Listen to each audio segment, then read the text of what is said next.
هم یافتادار بود شما ټول د پرسونل نه ټول تشکرې کوو. دا ماشومه تقریبا د 10 بجې خواوشا لا درکه شوې وه.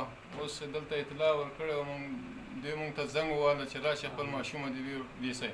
اوس قمندان صاحب نه د نور ټول پرسونل نه او احمدشاه بابا مې د فیسبوک پاڼې نه د هغې شبکې نه ټولو کارکوونکو نه یو خاصه تشکرې کوو. مننه. سلام احترامات د احمدشاه بابا مینې صاحب ته خاصه تشکرې کوو چې دومره پاملرنه لري د 12مې حوزې او د 12مې ناحیې سره دومره یو همکاري لري.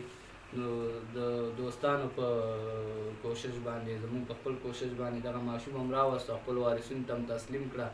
نو د خپل وارثینو نه مې تشکرې کوو چې راغله مونږ ته مونږ نفر خپل تسلیمي وسوته مونږ تسلیمي ورکوو. دغه ماشوم ژوندی و مونږ ورته تسلیم کړو. مننه د احمدشاه بابا صاحب. مننه ټول همکاران ټولو نه مننه ټول.